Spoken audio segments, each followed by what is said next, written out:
Bendiciones, buenos días. La paz del Señor sea con todos ustedes, a todos nuestros seguidores y a todos los que se van a conectar a esta gran cita divina, este conversatorio que viene en una fecha muy clave para el planeta, en medio de tantos acontecimientos y tantas noticias que se hablan en el mundo y que nos llevan a reflexión acerca de que si estamos en el fin de los tiempos, en el fin del planeta.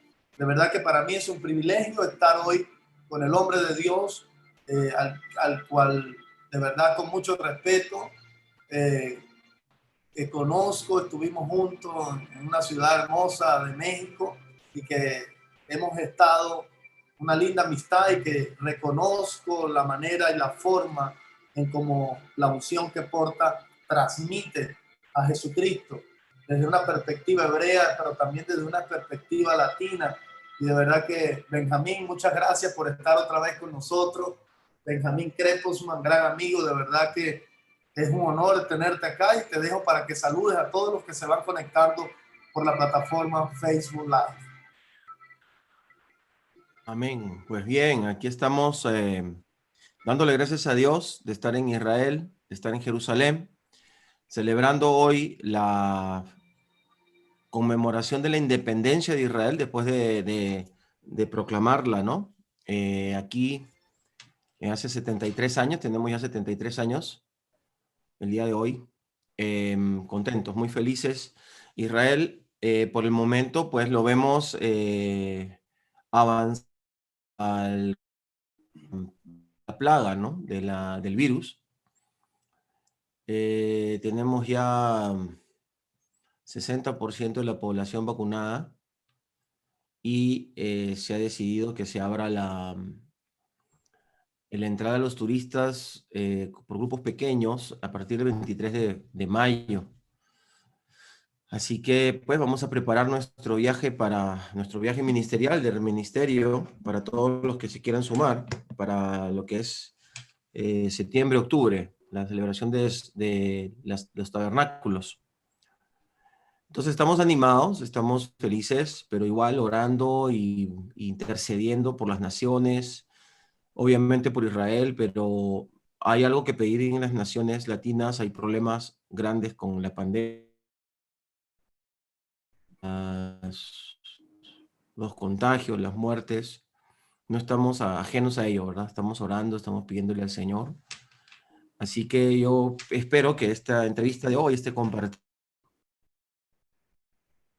encontrar esperanza, puedan encontrar ánimo, puedan responderse algunas preguntas y puedan mejorar en todo, ¿no? Porque siempre estamos buscando todos mejorar para agradar a nuestro Padre. Qué bueno, así esperamos, claro que sí. Bueno, vamos a iniciar ya mientras la gente ingresa. Yo creo que esto de la tecnología para uso del bienestar del mundo se puede utilizar. Hay muchos que lo utilizan para mal. De hecho, voy a comenzar hoy la entrevista haciendo alusión a lo que hablamos en la primera parte. Comenzamos hablando un tema, lo hablábamos nosotros fuera de cámara, bien polémico. No te imaginas cuánta gente al ver al post nos criticó por Facebook y por todas las plataformas nuestras, ¿no? No interpretaron bien cuál era la intención del primer conversatorio. Después, por eso es que a veces tú decías algo en el primer conversatorio, debemos aprender o debemos madurar. O sea, el hecho de hablar a la ligera es peligroso y mucho más en estos tiempos, porque en estos tiempos no tendrá más fuerza o más poder el que tenga más dinero, sino que estos últimos tiempos quien tenga más información es el que tenga el poder. Por eso tenemos que estar abiertos a nuevas verdades. Las personas cerradas a una sola verdad son engañadas con facilidad. Por eso Cristo hablaba de falsos maestros en los tiempos finales. Y los falsos maestros existen porque hay falsos alumnos. Y un falso alumno, en cierto modo, es una persona inmadura, que es fácil de engañar. Pero en ese primer conversatorio hablamos algo polémico y fue acerca de un video que se viralizó y tú de verdad abriste un escenario. Yo le decía a mi esposa, hablar con Benjamín te abre un escenario distinto de las cosas en torno a Jesús. Entonces ese video se viralizó era acerca de Yizkiyahu ben David, quien se dice en el video era el Mesías judío. Aquí tú hablaste, incluso diste el supuesto nombre de él real, Shlomo ben Yehudá, de 31 años de edad, que nunca, y eso lo compartí yo desde un principio, al igual que tú lo dijiste, nunca él se proclamó como Mesías judío. Alguien que me preguntaba a mí antes de yo hablar contigo, me llamaron muchos pastores, incluso de nuestra escuela profética, me llamaban para que yo explicara. Y yo le decía, pero es que yo no te puedo explicar nada de eso porque hasta ahora tú no has visto ningún judío, ni allá en Israel, ni aquí en Venezuela, ni en ninguna parte del mundo diciendo que ese es el Mesías judío. Entonces, bueno, tú nos hiciste esa exposición brillante, pero quedaron muchas cosas ahí abiertas y queremos que hoy complementemos para cerrar ese tema. Mucha gente está contenta del primer conversatorio, Benjamín. Mucha gente contenta, mucha gente escribe cosas públicas y privadas de lo impresionante que fueron esos 45 minutos. Pero yo quiero hoy dejar que tú nos complementes más aún la información, porque aún todavía hay muchas personas haciendo silencio y otros están generando polémica por este supuesto Mesías judío. ¿Qué nos puedes decir hoy de lo que quedó pendiente en esa primera parte? Muy bien. Bueno, creo que no quedó pendiente mucho, pero sí me gustaría cerrar. Me gustaría que cerremos el tema porque es importantísimo. Nada que sucede en Israel es casual, ¿no? Me gustaría reflexionar en el hecho de que las personas que sean creyentes, que den testimonio de Yeshua o Jesucristo, como le llaman en las naciones, si es que han estado diciendo sí o es un farsante, yo creo que pueden pedir perdón, ¿verdad? Pueden pedir disculpas y decir, bueno, yo no tenía la información exacta, sé que este señor no tiene nada que ver, no, ni siquiera lo conozco y pido disculpas. O sea, si públicamente se ofendió, ¿verdad? A alguien o se habló, como por ejemplo, he visto que algunos le llaman farsante o que los judíos han hecho, nadie lo ha proclamado Mesías. Ni siquiera hay un rumor, eso estaría en hebreo ya en noticias y todo eso, nadie. Entonces esa ha sido una sola persona de Breslev y otra de como una especie de, como un judío cristiano, es alguien así tipo mesiánico, que fueron los que sacaron el primer, fue un video de 6 minutos y pico más o menos. Muy bien hecho, de verdad que se puede hacer tantas cosas buenas. Muy bien hecho en el sentido de que logró su objetivo, ¿verdad? Se pueden hacer cosas buenas. Entonces creo yo de que sería bueno eso, pedir perdón si alguien insultó, si alguien maltrató, si alguien ofendió, si alguien de repente escribió algo que no era real, debería corregirse, porque puede ser que yo sea ahorita un poco un predicador o un anunciante en el desierto solito, pero yo creo mucho en decir las cosas como son. Yo creo mucho en aportar y en ejercer fe. Entonces, empecemos a practicar eso como creyentes, a corregirnos cuando caemos en un fake news o cuando usamos incorrectamente la noticia. No solamente los demás, yo también tengo que estar listo por si acaso, ¿no? En cuanto al punto, ¿no? A falso Mesías no sería, digamos, la forma de sacar la noticia. A lo mejor puedes poner el título, pero a la hora que las personas entran, se le debe decir lo que es realmente.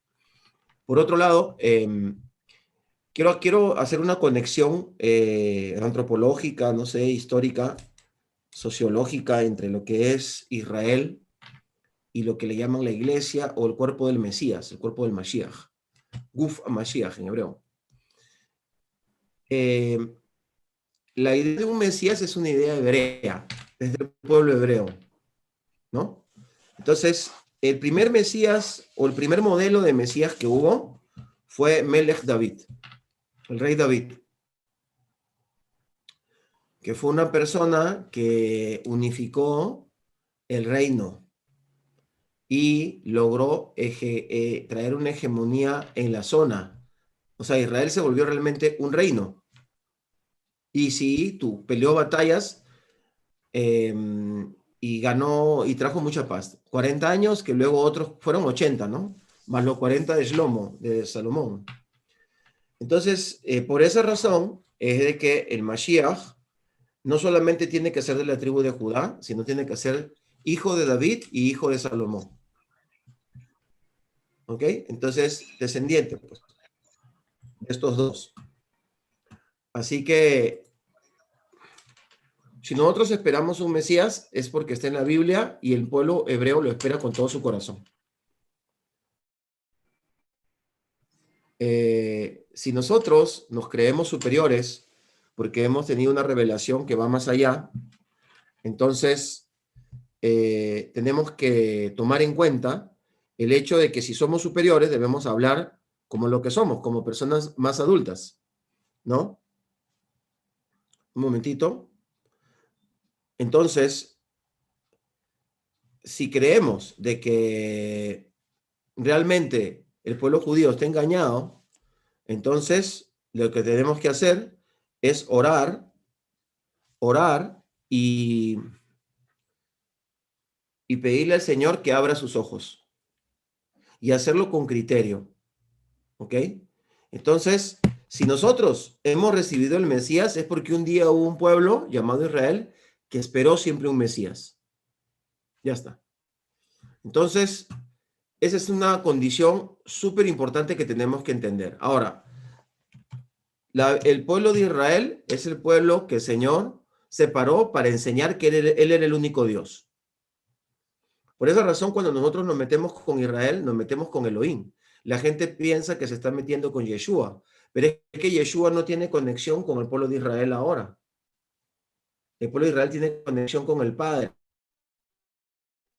El pueblo de Israel quedó fuera de la conexión con Yeshua, pero tiene conexión con el Padre, y eso es un eufemismo religioso. En el cristianismo no permite entender eso, que Israel tiene un pacto con Elohim. Entonces, el que se mete con Israel, se mete con Elohim. ¿Verdad? Quiero hacer esa conexión. Entonces, el único pueblo que tuvo la locura, el desquicio espiritual de decir hay un solo Dios, se llama Israel. Y prevaleció. Número uno. Número dos. Wow. De ese pueblo, de esa religión, de ese pueblo pequeñito, siempre fue pequeñito y hasta el día de hoy salieron casi 2 billones de cristianos que creen en un solo Dios. Aunque, bueno, hay un grupo de 1,4 millones, 400 millones, ¿no? Que son católicos, que creen de forma un poquito exagerada en la mamá de Yeshua y tienen sus bemoles, ¿no? Pero a estas alturas ya todos han caído en idolatría, los judíos y también los hombres, cada uno con las idolatría. Hay que más bien hacer autocrítica, pero y luego tenemos 1,2 millones de maometanos que creen en un solo Dios, porque ellos de la Biblia sacaron esa idea, ¿no? Y aunque los líderes y los teólogos saben que ese Dios no es Elohim, la mayoría de la gente piensa que sí, porque si no, no seguirían a Abraham, no hablarían de Moisés. Pues el Dios de Abraham, ¿quién es? Elohim, pues. Pero la verdad es que cuando uno profundiza en la teología, vemos que ahí hay una cosa extraña. De todas maneras, se quedaron monoteístas pensando. Entonces, ¿qué quiere decir? De que este pequeñito pueblo le entregó a la humanidad el entendimiento de un solo Dios. ¿Ok? Y la Wow. historia no ha terminado. Para nosotros es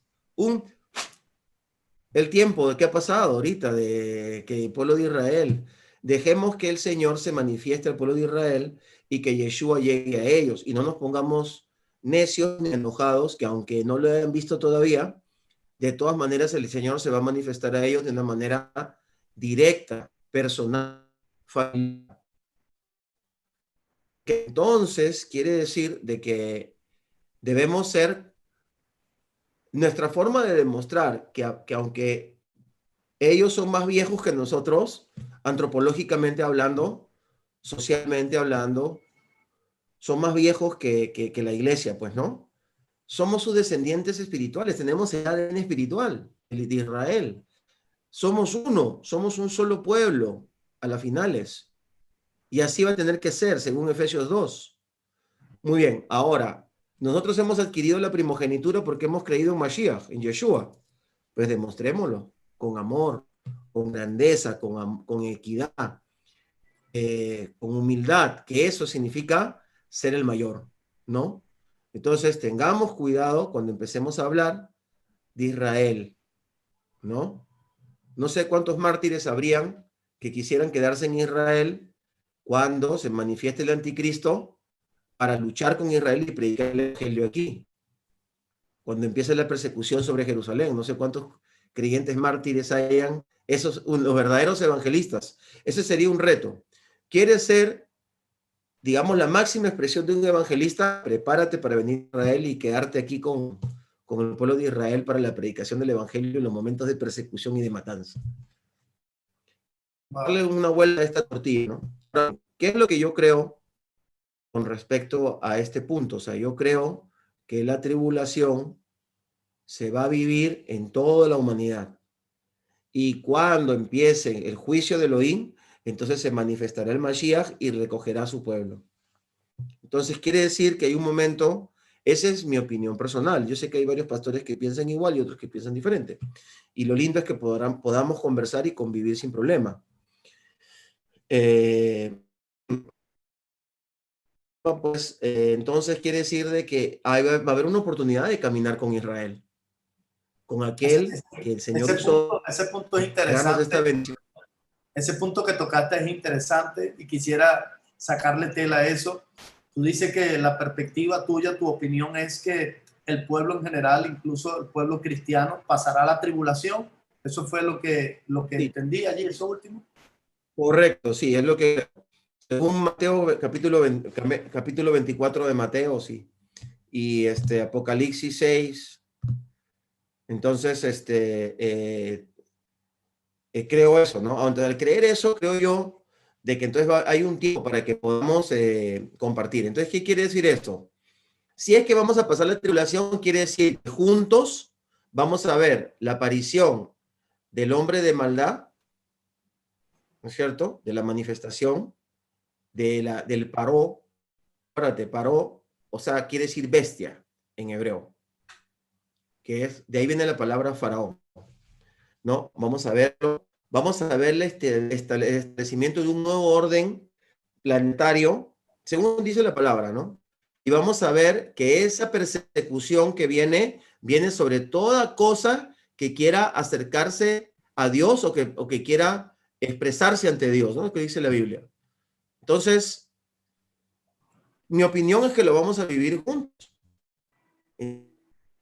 Con la diferencia que va a haber un momento en que probablemente, no quiero asegurarlo, probablemente la confusión de este personaje, al ser alguien que traiga unidad y traiga paz, entonces haga que los judíos puedan pensar que sea el Mesías. Pero eso no es comprobable, es una conjetura que tiene mucho sentido. Es como, es como que tú estás frente a una tía que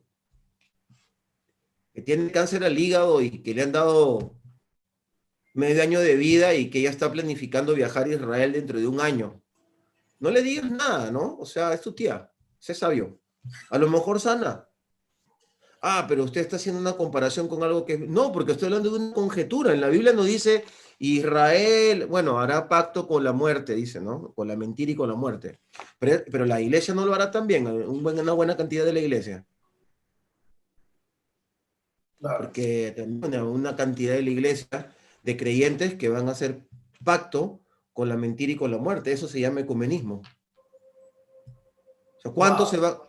Ahora, si volvemos a la perspectiva de los que dicen que creen y a los cuales respeto, y a lo mejor hasta tienen razón, que dicen de que nos vamos a ir antes de la tribulación, entonces yo diría, bueno, y los que se quedan sea, que van a tu iglesia, ¿eh? O sea, en tu iglesia hay gente, según la perspectiva del pretribulacionismo, hay gente en tu iglesia que no se va a ir. Porque está escrito además que hay otra análisis, ¿no? Las 5 vírgenes, 5 se van, 5 se quedan, uno está en el campo, y bueno, y utilizan esa perspectiva para decir que entonces se van en el rapto. Y los que quedan, que son una porquería, no sirven para nada. No habrán a lo mejor algunos familiares nuestros o gente que amamos ahí. O sea, esa parte es una parte teológica compleja, ¿no? Entonces, bien, tú te vas y entonces los judíos se quedan en la angustia de Jacob para sufrir lo más terriblemente, para que estos judíos degenerados de una vez reciban a mi Cristo. En primer lugar, jamás un judío va a recibir a Jesucristo, va a recibir a Yeshua, a Mashiach, en todo caso, ¿no? Entonces, esa parte es como que hay que ajustarla, ¿no?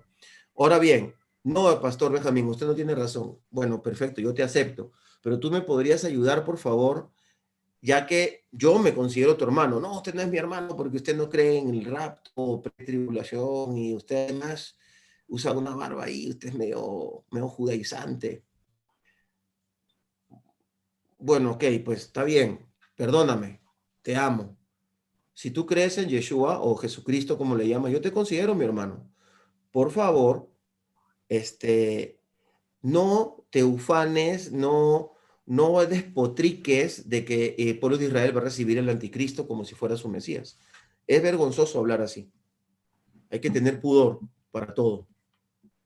Porque además, vuelvo a repetir, es una conjetura, no es algo que podemos demostrar fehacientemente. Pueden haber otras jugadas que se den en el camino. Y en todo caso, yo respondería como teólogo, creo que, bueno, soy un poco teólogo, creo que tengo el título por ahí, me lo han dado en algún momento, he estudiado tanto, ya no sé qué he estudiado, 30 años estudiando de todo, ¿verdad? Pero he estudiado muchas cosas, pero yo diría de que entonces sí, ¿qué pasa si te quedas? Y tú también vas a estar delante del anticristo. ¿Que te vas a volver antisemita ahora? Porque el anticristo está sentándose en el... Eso es una buena pregunta, ¿no? Que debemos hacernos. Bueno, ahí sigo hablando un poco del Mesías, porque sí deberíamos ahora empezar a estudiar acerca del Mesías que esperan los judíos. Es un Mesías político, es un Mesías, un rey, es una persona que va a traer paz, que nos va a ayudar a estar bien con nuestros enemigos, es lo que esperamos, ¿no? Pero muchas de esas cosas que decimos los judíos es también conjeturas, no es bíblico, son cosas talmúdicas y conjeturas. Bueno, no digo que el 100%, pero la mitad son conjeturas. La guerra de Gog y Magog que tiene que haber para donde él va a participar y va a salvar a Israel. Y después de eso viene un reino mundial, donde él va a ser quien va a gobernar. Por eso digo, para que eso suceda, tienen que pasar cosas increíbles y tremendas, ¿no? Entonces estudiemos acerca de eso. A lo mejor, pues yo podría hacer un estudio más adelante, más detallado, pero por lo menos cada persona de manera didáctica puede estudiar.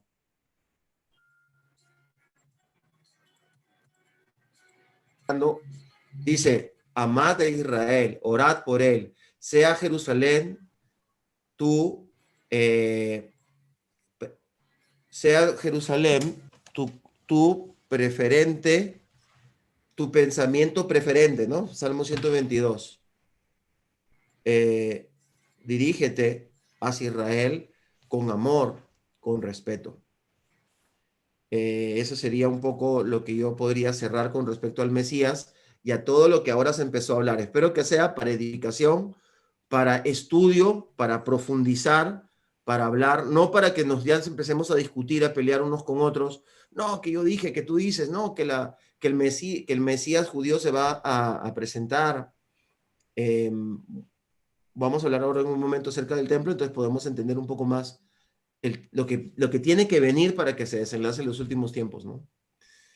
Bueno, Tremendo no eso. sé si con eso he cerrado ya lo del Mesías, ¿no? No, bueno, quisiera hacerte una pregunta porque hay mucha gente que se pregunta, valga la redundancia, y hablando un poco, aclarando antes de hacerte la pregunta a todos los que están aquí en este conversatorio. Es un conversatorio. Benjamín decía algo muy importante. Aquí estamos hablando de perspectivas, de opiniones incluso, O sea, no estamos hablando de la verdad absoluta. Y cuando uno tiene, o digamos, entre comillas, cierta experiencia, cierta madurez, uno habla bajo perspectiva. Y lo vemos en los discípulos. Pablo muchas veces dijo, o el apóstol Pablo dijo muchas veces, esto lo digo yo, no lo dice Dios. O sea, esta es mi perspectiva, esta es mi opinión. Y yo creo que ahorita estamos en la generación donde podemos dar opiniones sin necesidad de pelearse y necesidad de tratar de imponer, porque cuando tratamos de imponer ya es una religión, cuando tratamos de imponer una verdad. Ahora, fíjate, estamos en la independencia, en el día de la independencia de Israel, el año 73, y pudiera utilizar eso para hablar un poco de lo que tú estás diciendo, porque Perdón, yo sé que el perdón un DIL ahora momento. nadie la sabe. Necesito, Ajá, un momento, necesito hacer algo aquí técnico, porque se me va a acabar la dale, batería. Un dale, segundo, dale. por favor. Yo me quedo aquí con la gente y te espero. Fíjense, hablamos hablamos de eso, del rapto. Ahorita Benjamín introdujo esa parte del rapto. Estamos en el año 73 de la independencia de Israel y es bueno acotar que el DIL ahora nadie la sabe. No quiero meterme en terreno apache, pero también quiero dar una perspectiva mía. Nadie sabe el DIL ahora, pero podemos hacer. Dios es un Dios matemático. El primero que introdujo la numerología, Benjamín, en el contexto de la tierra fue Dios, cuando le dio número a los días. De hecho, no le puso nombre, sino le dio número. Entonces, yo parto de esta perspectiva. Dios hablando ahí mismo en Mateo dijo, hablando del fin, hablando de estas cosas que nosotros estamos conversando hoy día, dijo, no pasará esa generación, después que florezca la higuera, no pasará esa generación sin que todo esto acontezca. Ahora, la higuera entendemos hoy por la revelación que era Israel. Israel, después de ser nación en el 48, podemos contar hasta la fecha, hay 73 años, pero Dios dijo, no pasará esa generación. Entonces podemos restarle a 100 años, que es una generación, según lo que Dios le dijo a Abraham, tu pueblo estará esclavo 4 generaciones, y tardó 400 años en Egipto. Entonces podríamos decir que 27 años queda para terminar esta generación. Si restamos los 7 años que el anticristo estará en el poder, para resumir, entonces estaríamos hablando de 20 años. El DIL ahora nadie la sabe, pero se pudiera decir, Benjamín, que estamos viendo hoy día con todos estos acontecimientos y señales, estamos con las señales del fin. ¿Qué nos dices tú de eso? Yo, definitivamente, pero aquí hay otra cosa, digamos, claro, hay otra cosa que tenemos que analizar. Tú dijiste que faltaba 27 años contando desde el año 73 y que una generación sería 100 años, ¿verdad? Ajá, desde la perspectiva, ok, abrahámica. Ajá. Ok, claro. Pero, ¿qué pasaría si eso se contara desde que se recuperó Jerusalén? Porque habría que hacer un análisis que yo cuando estuve analizando esto, o sea, estamos hablando ¿de qué? Que se recuperó Israel o Jerusalén o el monte, porque también podría ser un templo el que tenemos que recuperar. Digo, porque ahí tenemos varias cosas que son subjetivas. Bueno, mira, yo personalmente quisiera que Yeshua venga mañana. Yo soy una persona que desde Jerusalén puedo ver todo el mundo. Las noticias, los amigos, la interconexión. Todo el mundo ve todo el mundo ahora con la internet. Pero desde Jerusalén yo te diría que hasta más, ¿eh? Y es triste lo que está pasando en el mundo. Y está tan mal el mundo, tan mal. Las cosas que se quiere hacer con los niños, la manera de entender la creación de Elohim con respecto al género y eso. Entonces, yo sí de verdad quisiera que venga Yeshua, pero tengo que ser coherente. Tengo que pensar bien antes de hablar. Sí, puede ser que falten, pero hay otros hermanos que son muy buenos maestros que dicen que una generación es 70, dicen otros 80, y está escrito en la Biblia, ¿eh? En la Biblia no dice exactamente cuánto es una generación. Hay más de una opinión. Entonces, si fuera de Jerusalén, entonces tendríamos que contar del 48 al 67, son 20 años, ¿no? 20 años más, también, diría yo, porque podríamos considerarlo de esa manera. Entonces, voy a decir lo siguiente. Yeshua, cuando habló en el Apocalipsis, dijo que el tiempo está cerca. Cuando habló con Yohanan, le dijo, el tiempo está cerca. Entonces, dice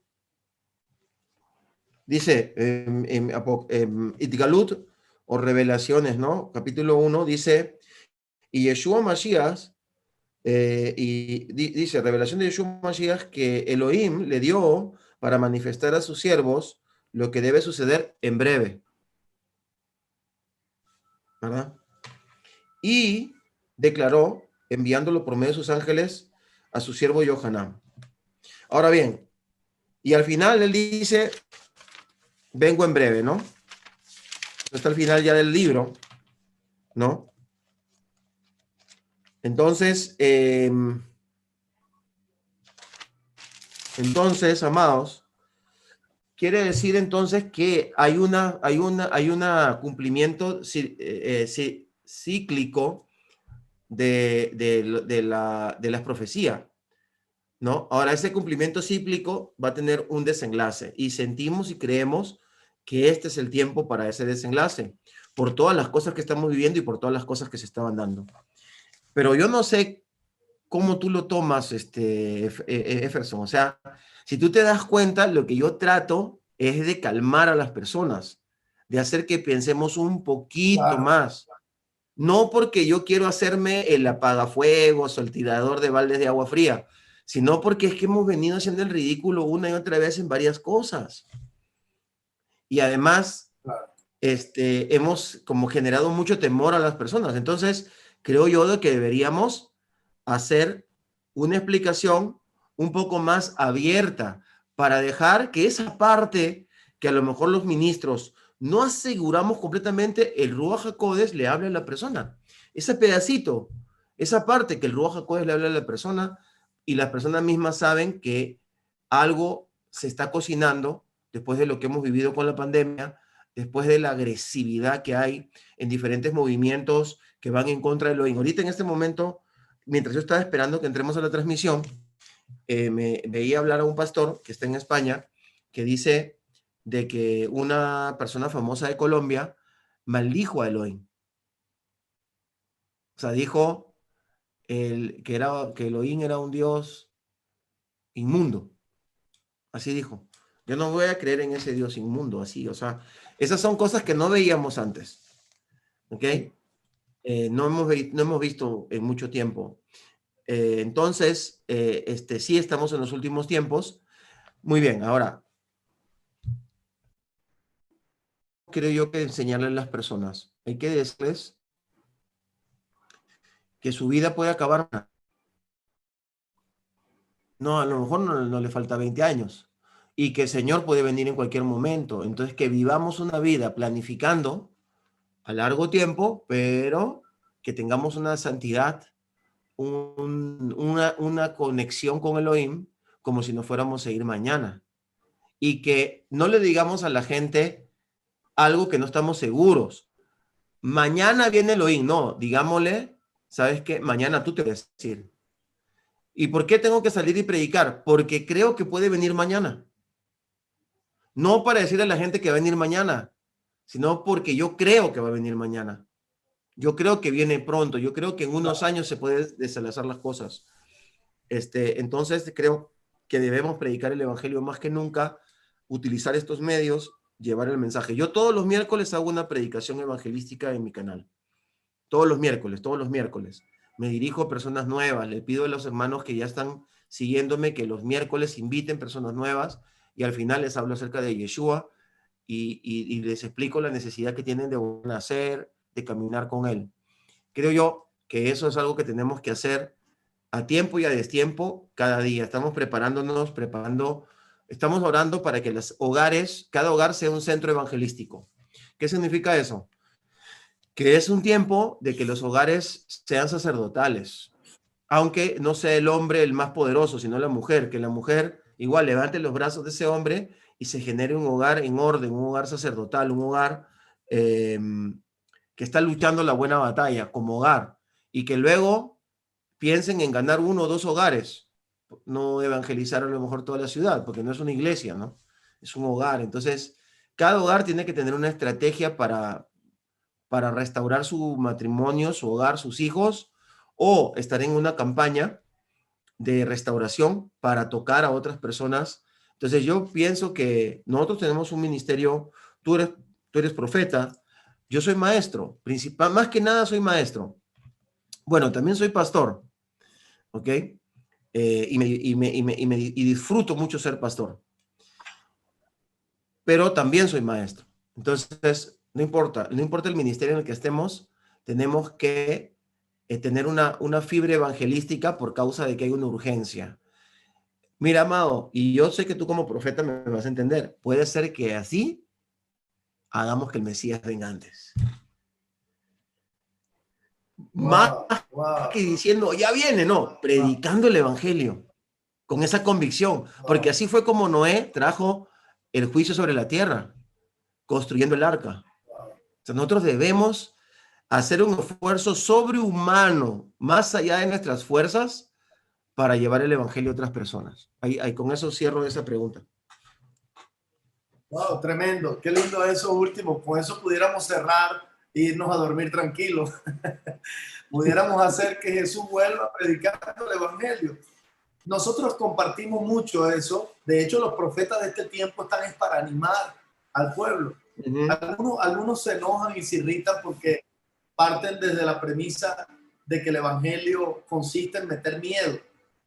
Cuando te resalté lo de la fecha, lo hago con la intención de que el pueblo entienda de que estadísticamente también debemos estar apercibidos, porque las generaciones que nos antecedieron no tuvieron el elemento análisis, estudio, y se cometieron, como tú dijiste hace unos minutos, muchos errores, se dijeron muchas cosas, pero parto de eso que tú dices, el pueblo necesita más que miedo, necesita es ánimo, necesita es la certeza de que Dios tiene un corazón muy grande, y de esa forma, qué lindo lo que escuché de ti, porque de esa forma lo estamos haciendo acá en nuestro ministerio en Venezuela. Nuestra misión es animar y servir. Ese es el lema de nuestra misión y lo hacemos bajo esa premisa. Algunos quizá otros lo harán con otro estilo, pero es muy importante lo que tú dijiste al final. El Evangelio, la predicación del Evangelio con amor puede hacer que Jesús venga pronto. Y yo también comparto eso que tú dices. Uno ve las cosas en el mundo y quisiera que fuese mañana que Él viniera ya rápido. Ahora, para cerrar lo de el Mesías judío o de la falsa noticia, no Ok. del falso Mesías, la falsa noticia, porque no podemos hablar de un falso Mesías porque él nunca se ha dicho públicamente que él es el Mesías. Ahora, Correcto. este movimiento Bresle, porque hay mucha gente que se pregunta qué es el movimiento Bresle. Este movimiento es un movimiento hasídico. Acláranos eso a todos los que están ahí. ¿Qué es el movimiento Bresle y si él forma parte del movimiento Bresle? Es uno de los movimientos hasídicos y él pertenece a uno de esos movimientos. Y aunque él es una persona muy amada por, creo que estoy como desubicado, ahí está, estoy en el medio, ¿verdad? Y aunque él es una persona muy amada, muy reconocida y evidentemente un líder prolífero, sabe bueno, a mí no me consta, pero he leído que sabe la Biblia de memoria. Anyways, no es esto que voy a decir es algo, es como una primicia. Yo sé que para muchos no lo saben o no lo han pensado, ¿no? El movimiento Breslev no es reconocido como un movimiento oficial dentro de la corte rabínica de Israel.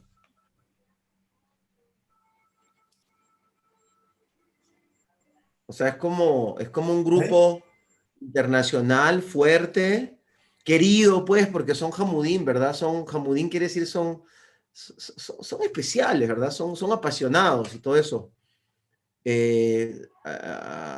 Ellos son personas, como quien dice, bien apasionados en lo que enseñan, en lo que dicen, pero el grupo que está reconocido por el rabinato son los grupos Haridí, ¿no? No son hasídicos, ¿no? Hay otros, no necesitamos mencionarlos ahora, pero o sea, el mundo o el grupo Breslev tienen esa característica. Entonces, lo querrán mucho todos ellos, pero, o sea, lo último que podría pasar es que un Breslev, lo voy a decir, de un Breslev salga el Mesías, o sea, no puede pasar porque ya está fuera del sistema, digamos, auténtico dentro de Israel. Te voy a poner un ejemplo. Si una persona está en un grupo Breslev en Estados Unidos y estudia con ellos 5 años y se convierte al judaísmo, no puede venir a Israel y ser israelita. Pero si un jaridí, en un movimiento jaridí, se convierte en Estados Unidos, puede venir y ser israelita, para que entiendas Wow, quiénes son ellos. ¿Ok? wow, wow. Wow, bueno, yo creo que aquí sí se cierra por completo esa falsa noticia. Sí, se cierra por completo porque si es del movimiento Breslev, de este movimiento hasídico, que no sé si me meto en terreno apache con esto, con la pregunta que te voy a hacer, pero he estudiado un poco acerca de ese movimiento Breslev y he discernido, y tú me corriges si estoy equivocado, que ligan mucho la cábala para la interpretación de la Torá, cábala, ¿sí es así? Bueno, todos los movimientos religiosos estudian bastante la cábala y ellos también. Lo que pasa es que ellos, o sea, el movimiento obrero no es sobrio, pues, no es sobrio. Es medio Ok. así, un poco alegrón, es muy, muy, muy, No, muy carismático de los carismas, ¿no es cierto? Entonces, por ejemplo, ellos van en un auto, ¿no? Y traen unos parlantes grandotes para cumplir una misbah de la alegría. No son todos los breles, es un grupo de ellos, ¿no? Y danzan en la calle, paran el tráfico y danzan, o sea, para que entiendas un poco que son especiales, ¿no? Y se wow. guían Bueno, a un vamos a entrar en... Ajá, te oigo, te oigo, te Ustedes sí, oigo, la te oigo. cábala. Tienes razón. Ellos, seguramente en la cábala lo vas a escuchar hablar con más pasión que otros grupos. Si esa es tu pregunta, sí. ¿Cómo no? Wow, wow, interesante. Bueno, cerrado el tema, ya vieron de mano de un maestro, de un doctor, él está ahí en Jerusalén, es una falsa noticia a todos los que nos siguen y nos oyen y que puedan también, aquí hay pastores hoy que pueden explicarle a su iglesia hoy de buena fuente que no es un falso Mesías, es una falsa noticia. O sea que hoy podemos entender que debemos en estos tiempos respetar y tener la cordura a la hora de emitir un juicio. Yo aplaudo a los pastores que hicieron silencio y a los que hablaron quizá a la ligera. Bueno, este conversatorio les llegará y tendrán, como tú dices, la oportunidad de pedir perdón, de pedir perdón. Y creo que esta generación no tiene problema con eso del perdón. Vamos a entrar en algo profundo y a mí me gustan estas cosas, Benjamín. Bueno, ya tú te has dado cuenta de que nos conocimos allá en México, bajamos a tomarnos un café después del Congreso y se hicieron las 3 de la mañana hablando ahí en el restaurante. Nos tuvimos que ir a dormir porque tú al siguiente día te ibas para otra ciudad y yo también me iba para otra ciudad. Estábamos agotados del Congreso, cayó un diluvio de agua mientras estábamos predicando, afuera se estaban inundando, los carros se estaban hundiendo. Nunca había pasado eso, o por años, nunca había pasado eso en la ciudad de Veracruz y sucedió. Y yo estoy seguro que eso tuvo que ver con lo profético, con lo que ahí se conjugó, las unciones que ahí se conjugaron, lo que se desató ahí fue muy poderoso. Pero ahorita vamos a entrar en un tema profundo y yo sé que todos los que están aquí les va a encantar en lo que vamos a entrar, porque sé que Israel nos permite entrar en la cosmovisión profética. Yo llamo la cosmovisión profética, o para yo poder entenderlo mejor y explicarlo mejor, es como que si subiésemos un helicóptero hasta donde está Dios y pudiéramos ver desde la perspectiva de donde Dios ve las cosas, la tierra. Así es para mí el pueblo de Israel, es como un helicóptero que nos lleva a esa dimensión, porque son el reloj profético de Dios. Ellos marcan, el pueblo judío marcan el kilómetro y la hora en donde nos encontramos proféticamente. Hay muchos rumores y muchas tesis también acerca de Mateo 24, cuando Jesús habló de señales del fin. Y yo lo ponía hoy como introducción porque Jesucristo, cuando habló de señales del fin, muchos literalmente lo absorben como el fin del planeta. Y yo quiero que tú lo aclares hoy acá, porque entendemos que cuando el Nuevo Testamento se escribió en griego, y algunas palabras del griego no tienen la misma relevancia o el mismo significado para el mundo occidental o para nuestro idioma. Y él hablaba no del fin del planeta, sino del fin de una nueva era, o el fin de una era, perdón. En ese famoso discurso del Monte de los Olivos, en que Jesús predijo las señales de la destrucción de Jerusalén, de la futura tribulación y del regreso, de su regreso para establecer su reino, que era lo que hablabas hace minutos. Pero hay algo que los judíos oran, hay algo que los judíos le piden a Dios y que para nosotros tiene mucha relevancia porque activa una serie de cosas en nuestro mundo profético, y es el referente al templo de los judíos, al templo de Israel, el templo de Jerusalén. Hay muchos rumores acerca de que ese templo ya está construido, otros dicen que hay un templo subterráneo, y yo quisiera que tú nos dieras detalles, porque tú eres un maestro y tú manejas códigos misteriosos, códigos ocultos. Yo sé que nos puedes ayudar con eso. A ver, Benjamín.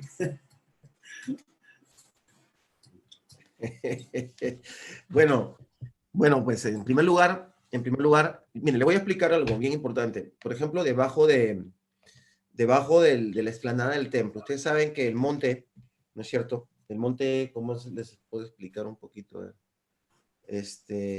Vamos a decir, aquí tengo un aparatito que yo uso, que es para, ¿se ve? Es para humedecer el ambiente, ¿no? Si este es el monte, vamos a decir, entonces lo que hizo Herodes es construir una explanada recta, ¿no? Encima de una explanada recta, ¿no? Y sobre de esta explanada construyó el templo. Lo estoy exagerando un poco porque no es tan empinada. Ah, ya sé ya cómo, mira. Si este es el templo, la explanada, el monte Moria, entonces él lo que hizo es construir encima una explanada, así, para que quede plano. Literalmente, este sería la fórmula. Entonces, sobre de esta explanada, él colocó el templo. Es una obra de ingeniería espectacular. Ahora, aquí debajo hay como 4 pisos, galerías, que tiene una altura como de 4 pisos, somos en unos 28 metros. Y ahí abajo estaban las caballerizas del rey Salomón. Ahí abajo, cuando Israel ha entrado a hacer excavaciones, ha tenido problemas políticos con Palestina, porque los palestinos tienen como, digamos, en primer lugar, ese lugar está administrado por Jordania. Hasta el día de hoy. O sea, hasta el día de hoy. O sea, Jordania tiene autoridad. Lo que pasa es que Israel también tiene ahí el ejército. Entonces hay como un acuerdo, pero no puede venir Israel y hacer lo que quiera allá abajo. Incluso se juntaron para tabiquear abajo porque se estaba cediendo las bases. Y se juntaron y han tabiqueado ahí abajo porque es un lugar que ha estado cediendo. Pero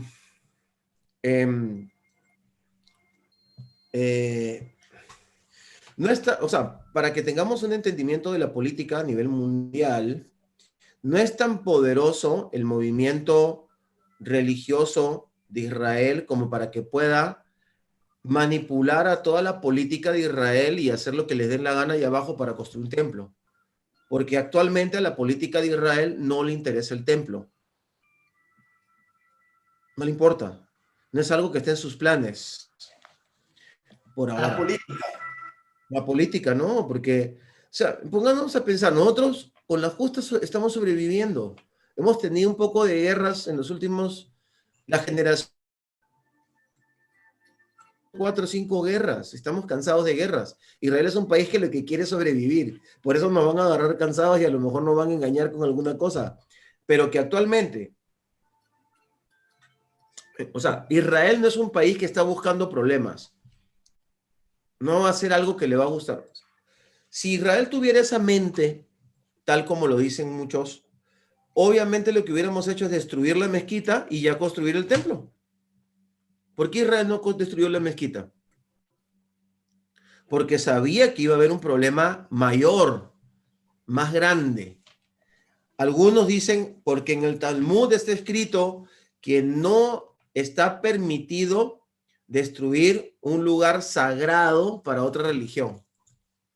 Bueno, pero las autoridades que pelearon para conquistar Jerusalén eran agnósticos. Entonces, Wow. no sé, como que no encaja, ¿no? Yo creo que tratamos como que de hacer forzar la profecía, forzar el cumplimiento. Ya, yo he estado investigando, he Ok. hecho preguntas, he hablado con personas que saben y no. Es más, por causa de la dificultad que hay ahí, el primero que tendría que saber eso es el Consejo de Seguridad de la ONU y el jefe del Consejo de Seguridad de la ONU es Estados Unidos. ¿Ok? Ya. ¿Ok? Porque para que tú construyas un templo ahí, esa es una movida política. Y tienen razón los judíos entonces al decir de que el que lo va a mandar a construir es el Mashiach, que viene. Wow. Claro, que es Sí. político. Es político, o sea, no es O sea, algo. tiene influencia política. Exactamente, exactamente. Entonces, ahora no hay nada en este momento y habría muchas facciones políticas. Entendamos otra cosa, por ejemplo, en Israel hay facciones políticas, grupos políticos completamente izquierdistas.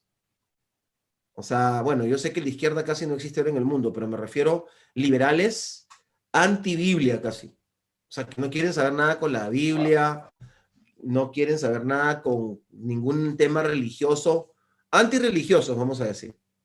¿Ok? Esos partidos, ese partido, por ejemplo, o esa agrupación, están antagónicos a Benjamin Netanyahu porque él está pactado con grupos religiosos que son conservadores, es decir, no creen en la teología o en la ideología de género y esas cosas, no. Ok, muy bien. Entonces, por ahí surgió uno que dijo, y si yo fuera primer ministro, construyo el templo, pero es uno. Y esa persona no tiene llegada dentro del gobierno, ni dentro del Congreso de la República, de lo que es la Knesset, o la Asamblea, ¿no? ¿Cómo se dice? El Parlamento. Entonces, ese es el panorama, ¿no? Muy bien, ahora, si se haría una cosa así, habría que ponerse de acuerdo con los palestinos, pero a los palestinos no les conviene ningún tipo de concordia. No, porque los palestinos viven del conflicto. El día que se acabe el conflicto, los palestinos o el gobierno palestino dejaría de percibir millones de dólares y de euros de la Comunidad Europea, de la ONU, de los Estados Unidos, que tiene una partida económica tremenda para, para la organización palestina, ¿no? Para lo que le llaman la autoridad palestina. ¿Ok? Entonces, no hay un templo debajo, eso es imposible, eso sería una superconstrucción, ¿no? Se escucharía todos los días y por meses la construcción abajo, ¿no? Si es que eso es la idea. Y obviamente el templo, digamos, el primero estuvo abajo, ¿verdad? El templo estuvo abajo porque el templo que hizo Salomón estaba más abajo de la explanada que vemos ahora, ¿no? Y más abajo que el de Herodes. Imagínate, entre Herodes y Salomón hay 1000 años, nada más en polvo. ¿Cuánto se acumula en 1000 años en un lugar? En escombros, metros, más las destrucciones que hubieron de Jerusalén. Entonces, está arriba, ¿no? Por eso que hay un túnel debajo del cótel o del muro de los lamentos que te lleva a las piedras del tiempo de Herodes, que están un poco más abajo de las bases, y te lleva a las piedras de Salomón, ¿no? Que están más abajo. Ok, ahora lo que hay ahí abajo es una sinagoga.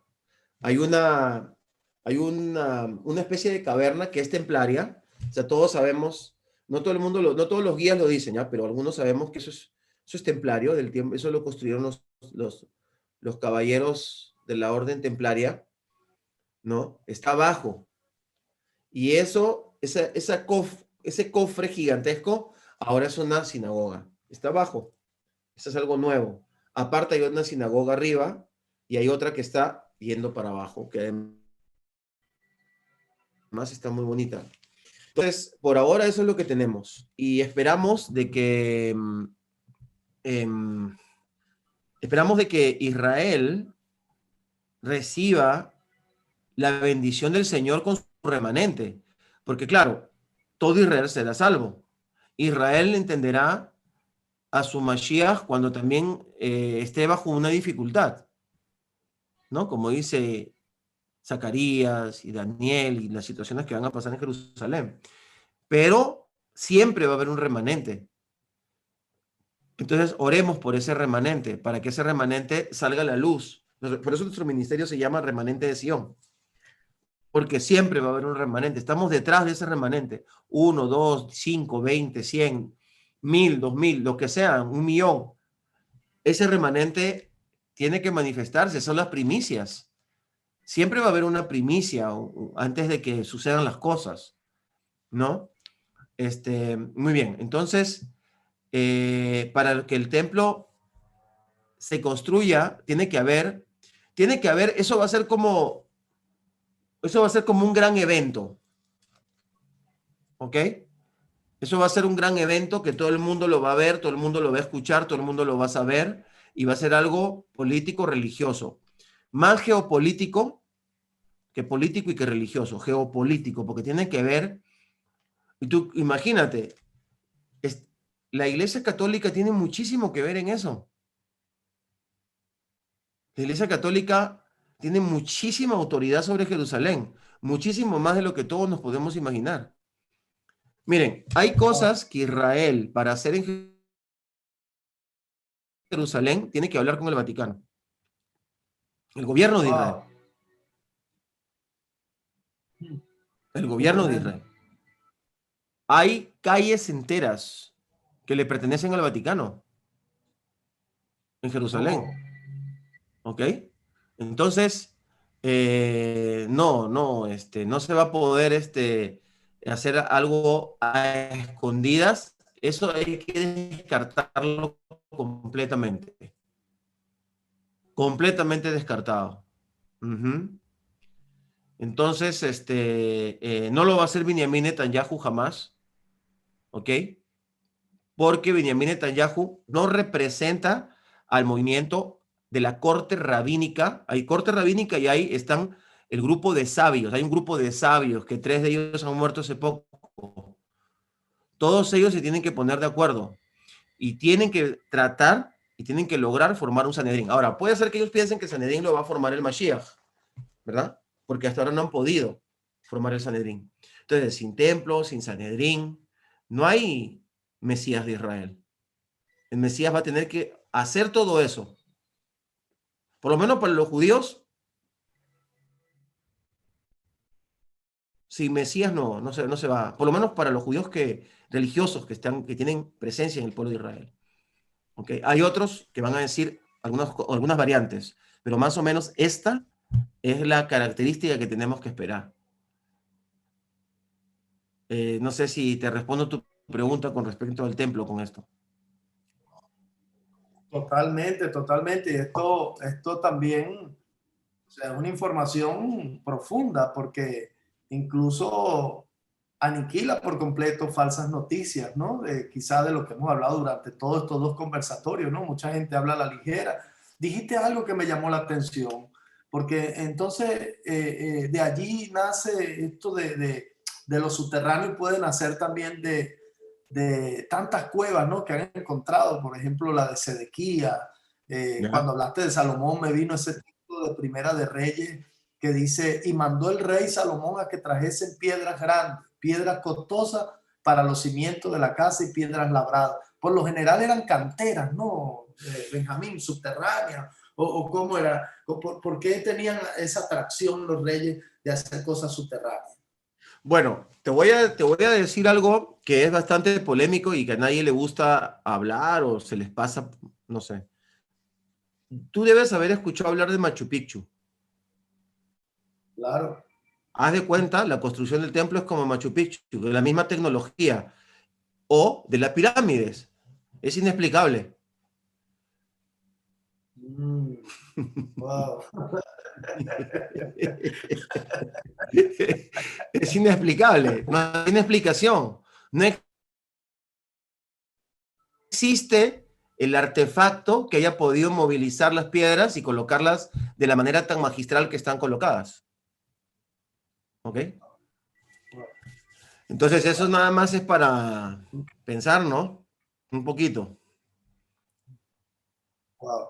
Qué tremendo. Fíjate Pudiéramos hablar que... también ahí en comparación. Ajá, te oigo, sí, te oigo. dime. No, te No, no, quería que decir pudiéramos nomás de meter el que... Machu Picchu, todo lo que nombraste, y pudiéramos meter ahí el Chichén Itzá, ¿no? Ahí es inexplicable. Sí, ¿Cómo hicieron eso? sí, es espectacular. Fíjate que esto es una meditación. Yo tengo algunos temas, amado Jefferson, que yo estudio por años, años. Y bueno, es un regalo del Eterno, porque yo no me olvido. O sea, digamos, yo estoy pensando en el tema y agarro mi cuaderno y anoto.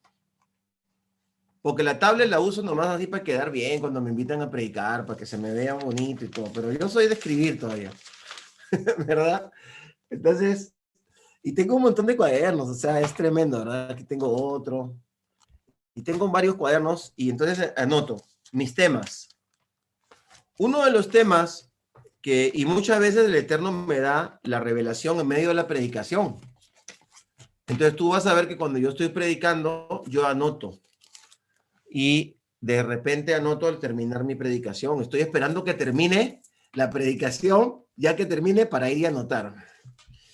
Entonces, uno de los temas que hay es que, por ejemplo, la persona que construye el templo es una persona muy pagana, ¿no? Que era una especie de sacerdote fenicio, ¿no? Irán, el famoso Irán, amigo de David.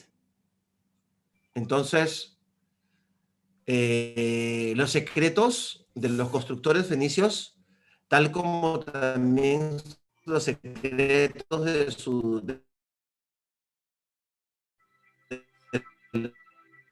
la son cosas que yo digo, Señor, tú permitiste eso, ¿verdad? Tú permitiste que tu templo sea construido con manos inmundas.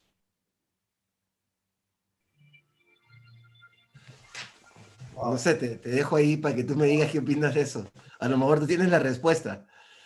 O sea, Tremendo, tremendo. Me como trajiste a bien, la memoria.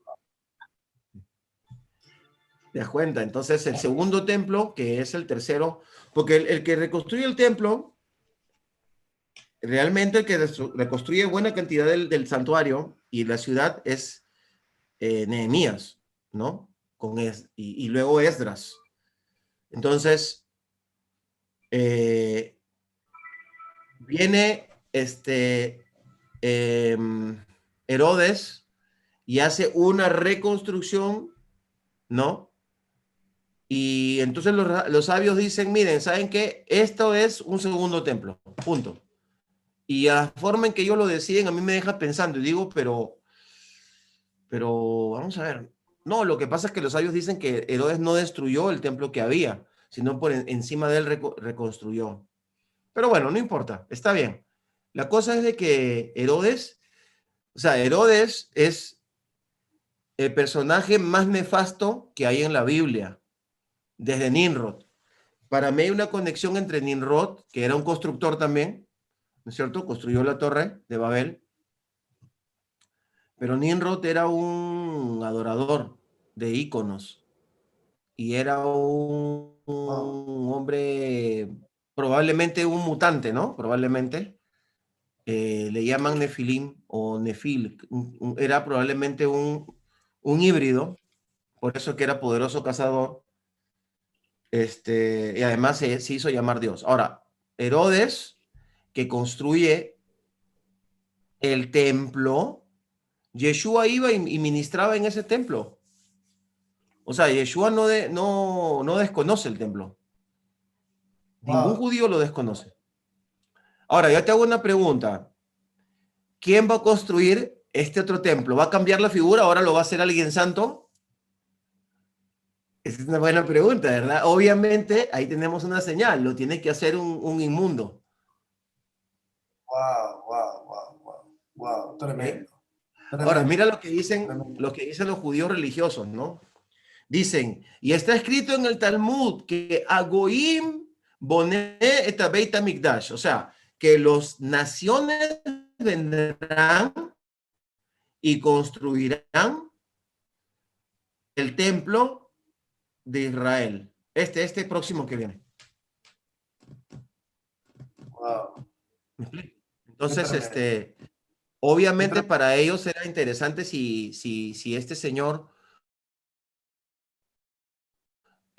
porque te digo, hay una pugna, viene el Mashiach y lo construye, no, que el Mashiach, cuando se construyó el templo, vendrá el Mashiach, ok, pero parecía que Donald Trump hubiese querido construirlo, al punto que mandaron a hacer una moneda, porque ellos saben que si promueven la construcción del templo, es como acelerar la venida del Mashiach, ¿verdad? Entonces, pero manos inmundas. Ahora, eh, yo decía entre mí, yo digo, no, pues definitivamente Elohim sabe lo que hace y él sabe por qué permite las cosas. Entonces, yo personalmente creo que el templo no va a ser construido por buenas manos. No, no lo creo. Y creo de que esa construcción va a ser parte de unos acontecimientos que nos van a sorprender a todos. ¿No? Wow, Ahora, wow. fíjate, Herodes era un anticristo, ¿no? Era un antidios. Porque Herodes, hablando del templo, estamos hablando del templo, ¿no? O sea, Herodes fue un hombre descendiente de Esaú. Entonces, los judíos ortodoxos, unos grupos dicen que los cristianos son descendientes de Esaú. Hmm. Okay, yo solo te transmito información, porque las Claro, personas claro, claro. inteligentes que nos están escuchando están tomando nota y están analizando. Así es, así es, Ok, muy bien. así es. Ahora, los idumeos, que era la manera en que los griegos le llamaban a los edomitas, a Edom, ¿no es cierto? Herodes era idumeo. ¿Cuál es el problema con los idumeos? Los idumeos se sentían judíos, o sea, hebreos, pues. Claro, pues cómo no, si son descendientes de Isaac y de Abraham, ¿verdad?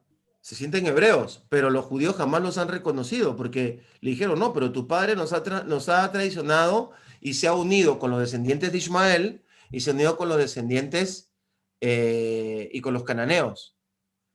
Eso es Edom, esos son los idumeos. Pero los idumeos, para quedar bien, estoy hablando hace 2000 años, para quedar bien con los hebreos, se convertían al judaísmo. Entonces Herodes es un converso. Pero Herodes se casa con la hija de un sacerdote.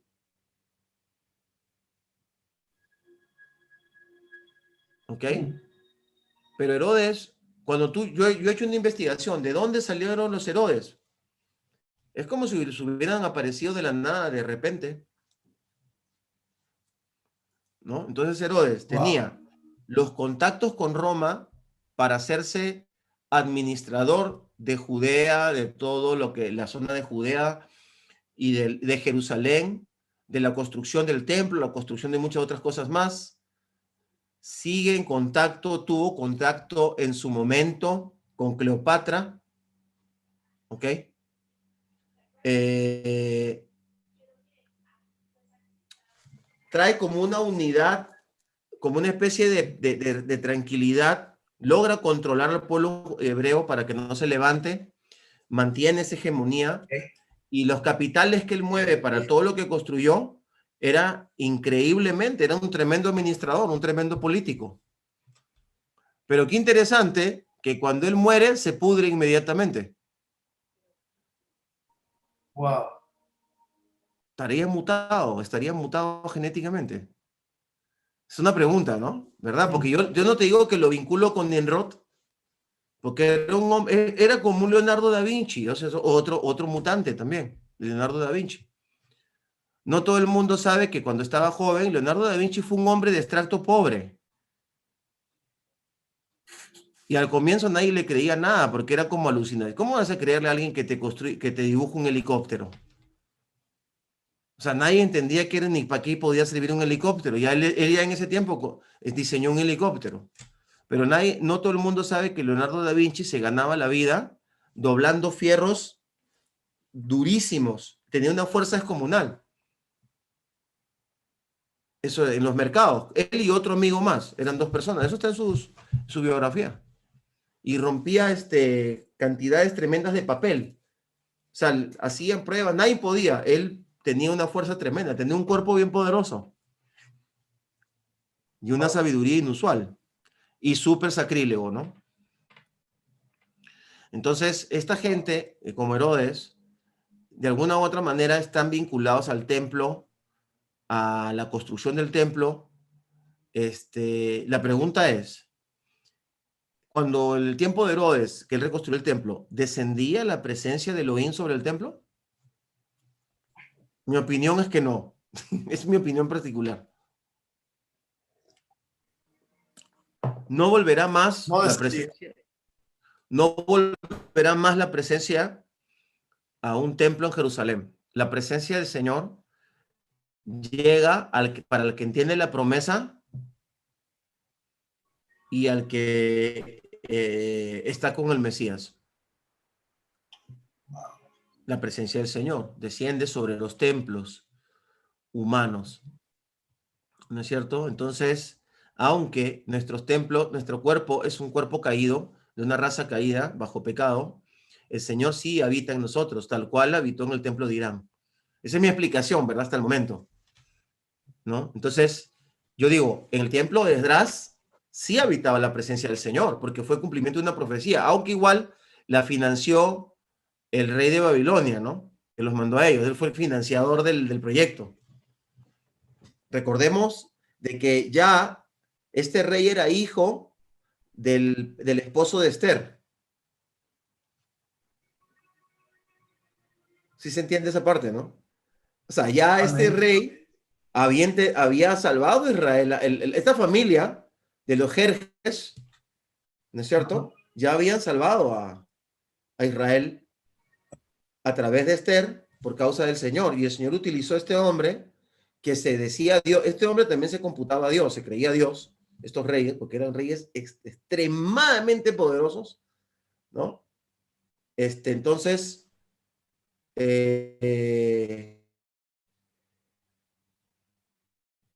hay una reconstrucción del templo con ese capital, a través de capital de las naciones, económico, eh, y creo que empieza a reverdecer hasta que en algún momento esto cambia, ¿no? Yo creo que cambia cuando Israel se vuelve a apartar del Señor y entonces el imperio griego muere Alejandro Magno y el imperio griego se empieza a desbaratar y aparece Antíoco Epifanes que le habían entregado esta zona, ¿no? A los seleucidas y entonces se vuelve loco. No, no se vuelve loco. Otra vez, son anticristos, ¿no? O sea, la profecía de Daniel se cumple completamente con Antíoco Epifanes, porque él mete un cerdo en el templo, ¿no? Ahora bien, ya después de eso, los macabeos restauran el lugar, lo conquistan nuevamente, ¿no? Pero ya no había sacerdotes, o sea, los macabeos no pusieron levitas, ellos mismos empezaron a arreglar, desde ahí ya no se arregló nada, nunca más.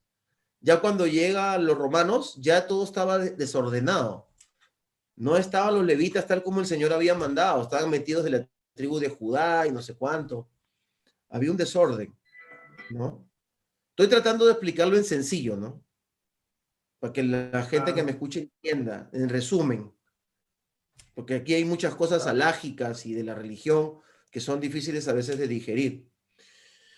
Pero hasta que aparece en el año 63, bueno, Roma empieza a conquistar toda la zona desde el año 70 y pico antes de Yeshua, y en el 60 y pico aparece el Herodes, el antipater, el Herodes el padre, ¿no?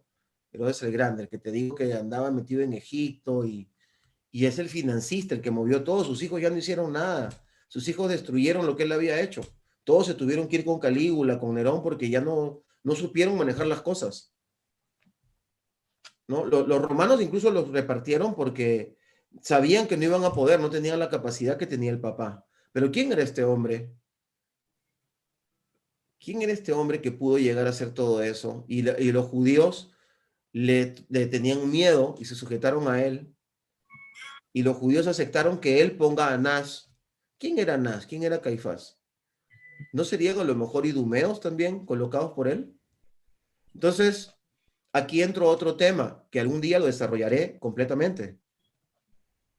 El creyente tiene que entender que hay una infiltración en el pueblo de Israel y que mucha de esta gente que van a hacer cosas malas no son judíos, están infiltrados para semitismo, para fundir.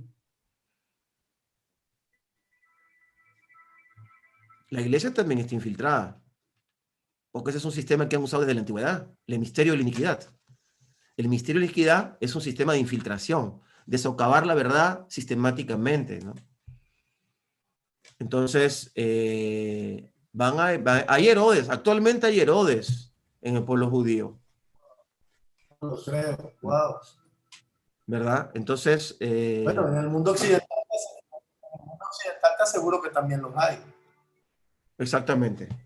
Entonces, claro que los judíos van a seguir, hay judíos que se van a ir para el mal, ¿no? Como los judíos que apoyaron a Hitler, o los judíos que pactaron los escribas y los saduceos, que eran los descendientes de Sadoc, que se rindieron ante Herodes, ¿no? Que tenían que haber cuidado la dinastía de David para la venida del Mashiach.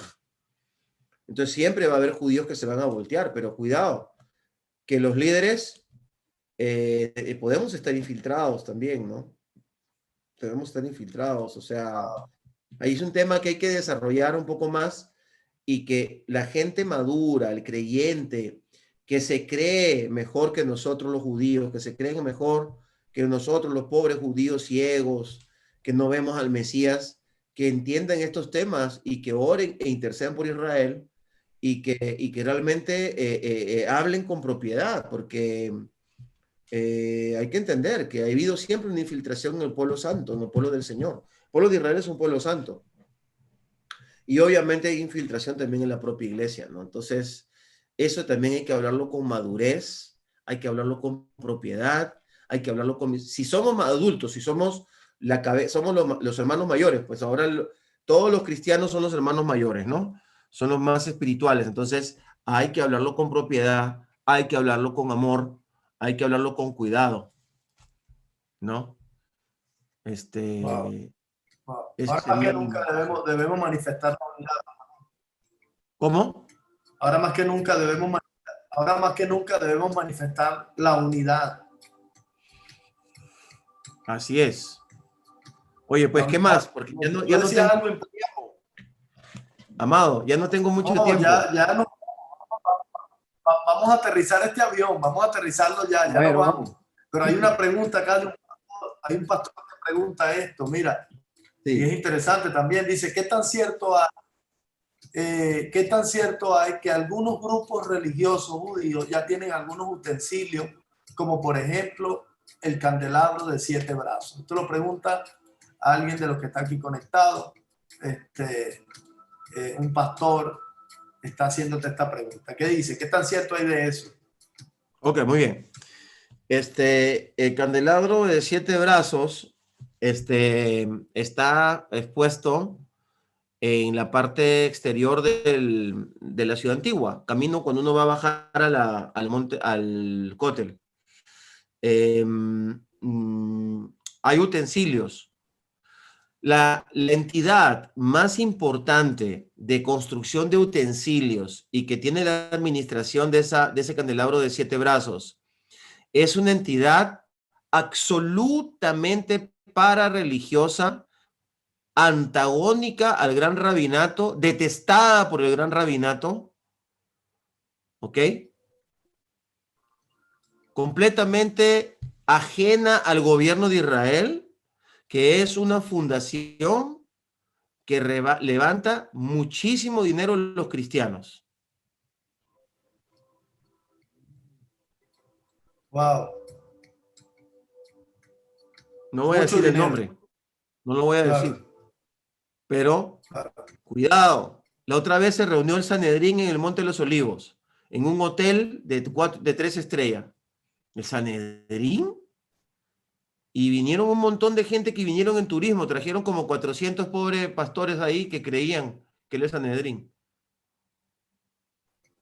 ¿Cuál Sanedrín? No existe el Sanedrín todavía. Es un acto apoteósico que genera. Han tratado de hacerlo muchas veces en el últimos 1000 años. Durante 1000 años han tratado y no han podido.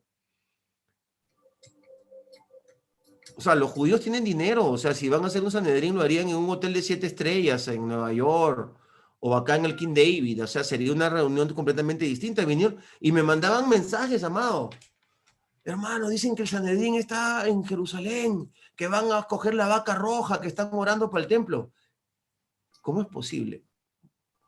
Y estaban conectados con esta entidad que te estoy hablando, que es una fundación judía, donde hay gente que se llaman rabinos y todo, pero es una fundación particular. Qué O bárbaro. sea, a ver si me dejo entender, como dirían los Totalmente, españoles. totalmente. Por eso es que hacemos este conversatorio, para ayudar, para ayudarnos a todos y poder ver desde la perspectiva hebrea y de que podamos interactuar con la perspectiva occidental, que es totalmente distinta. Estamos en dos mundos totalmente distintos. Ya para cerrar, tú dejaste un abreboca en el conversatorio anterior y esta gente se conectó hoy para oír eso, porque tú dejaste ahí algo que es que de verdad es una bomba. Yo quiero aterrizar el avión que despegó hace 1 hora y algo. Vamos a aterrizarlo con esta pregunta. ¿Va a recibir el pueblo judío al anticristo? Si el pueblo Y judío va a eso lo recibir al dejaste. anticristo. Sí, Bueno, esa pregunta, respuesta la dejaste tú en el primer conversatorio. Por bueno, vamos a eso ver. te la... El anticristo se tiene que sentar en Jerusalén. Ok, ¿Sí o no? Está escrito, ¿no? así es. Bueno, entonces el anticristo no va a poder hacer nada si no está autorizado por el pueblo hebreo o por el pueblo judío. ¿Ok? Entonces, Wow. tenemos esa conjetura, ¿no? Que tendrían ellos que van a tener ese problema grande, ¿no? Bueno, vamos, porque yo Ahí vivo aquí. juega un papel. Claro, ahí juega un Bueno, papel. No, no, te entiendo, te entiendo. Ahí juega un papel importante eso que tú hablas de los infiltrados, ¿cierto? claro, ¿cómo no? Sí, sí, Absolutamente. Estamos hablando claro. de que hay una infiltración. Hay una infiltración. Y tiene que haber una persecución grande para que la gente no hable en contra de lo que ellos están haciendo, ¿no? Entonces tenemos que estar preparados Sí. esa persecución. Tiene que haber una persecución. Yo veo aquí que Yeshua en Mateo 24 habla de una persecución. Y la dispensación enseña que esa persecución es para los judíos. Entonces tendríamos que segmentar el libro del Apocalipsis y separar una parte para los judíos, otra parte para la iglesia. Y tendríamos que segmentar también las palabras proféticas de Daniel. Eso ya no tenemos tiempo para hablarlo ahora, ¿no? Pero si hacemos un análisis más hebreo de lo que dijo Pablo, sí podemos entender que está alineado a lo que dijo Yeshua. O que se podría alinear con las mismas características que lo han alineado el cristianismo tradicional, enseñando las dispensaciones, ¿no? Entonces, me parece que lo normal sería, según lo que dijo Yeshua, que vamos a ver la manifestación del inicuo desde Jerusalén, ¿no? Claro. Y tenemos que seguir predicando el evangelio. Entonces, va a haber un momento, porque eso es persecución. la manifestación del inicuo es persecución, no es castigo de Dios. De lo que nos va a librar el Señor es de cuando el Señor permita que venga su juicio sobre la tierra, ¿no? Entonces, esa es mi explicación, ¿no? No es que me dé pena que se queden solitos los judíos sin la iglesia, no es eso. Hace 20 años sí me decía, pero wow, esto no me cuadra, qué pena, qué horrible. O sea, que al final nosotros los judíos también, y mi familia, y mis amigos, y toda la gente del ejército, todo esto se sabe que, pero resulta de que he ido estudiando, ido analizando, y hay muchos cristianos que piensan igual que lo que te estoy diciendo. Entonces, sí, efectivamente. Sí, yo creo que Israel va a tener que recibirlo, porque si no, ¿cómo va a poder engañar a la humanidad? Pero fíjate, si aparece un anticristo que se hace pasar de Mesías o de gran conciliador mundial, y este hombre después se vuelve un dictador mundial, ¿contra quién se va a venir el mundo? ¿Contra qué pueblo se va a venir? Israel. Y eso fue lo que pasó siempre, toda la vida, Claro, claro. que se venían contra Israel. Entonces simplemente se va a repetir una vez más todo, ¿no? Eso es lo que yo, digamos, veo. Entonces es ahí donde el Señor va a intervenir. Wow, wow. Es ahí donde Él va a intervenir, ¿no? Entonces, Ahí ya está claro el panorama. Hacia dónde ok, va todo y a dónde va a terminar todo. exactamente, sí. Esa es mi opinión Donde, personal. claro, donde ¿Cómo? comenzó terminará. Donde Sí, comenzó todo, ahí va a sí, terminar todo. ¿Sí? exactamente, claro, claro, porque, Claro, o sea, o sea, la salvación del mundo salió de Israel. ¿Por claro. qué Satanás va a venir contra el monte del templo? ¿Por qué va a venir contra nosotros? Porque somos malos. Eso sería ya pues mejor que se vayan al Vaticano esos cristianos y trabajen con la Iglesia Católica. No se va a venir el diablo contra nosotros o contra Israel porque somos malos. Malo es todo el mundo. Malos son un montón de gente que está en todo sitio. En todo el sitio hay malos. El pueblo de Israel es un pueblo escogido, un pueblo de bendición. Por eso Satanás viene con todo contra nosotros. Eso Así es es. algo tremendo. Yeshua dice en Apocalipsis, yo sé que no he citado casi la Biblia, pero yo sé que todos los que me escuchan son eruditos y saben lo que he hablado, ¿verdad? Pero para los que no, Y si no lo para saben, lo, van a tener que estudiar después de este conversatorio. tienen que estudiar y luego podemos hacerlo ya como un estudio, porque yo me dedico a estudiar. Yo más bien me da gusto conversar porque yo vivo toda la semana enseñando, ¿verdad? Tenemos el instituto, tenemos la universidad. Pero miren, aquí dice en Apocalipsis 22, dice, versículo 20, el que da testimonio de estas cosas dice, sí, vengo pronto. Amén, sí, ven Señor Yeshua. La gracia del Señor Yeshua, Adonai, sea con todos. ¿No? Entonces, quiero que por un momento, yo sé que hay una teología que dicen que el Apocalipsis ya se cumplió en el tiempo de Antíoco Epifanes y que ya no se va a cumplir más, que ya se cumplió. Hay una teología que dice así. Pero esas personas desconocen que la Biblia es un libro cíclico, ¿no? Y se tiene que repetir una y otra vez. Ok, pero esta palabra se cumplió literal también para los creyentes, ¿verdad? Bueno, dicen que lo de Daniel se cumplió con Antíoco Epifanes y que esto se cumplió con Roma, con Tito, ¿no? Cuando destruye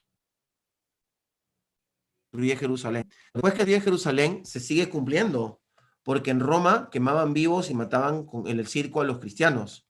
Fíjate, el templo, el circo romano era un templo, realmente, ¿ok? Porque estaba consagrado a Zeus. O sea, cuando tú vas al circo romano, no sé si tú has ido a Roma. No, no, no he estado en Roma. Ya, ok.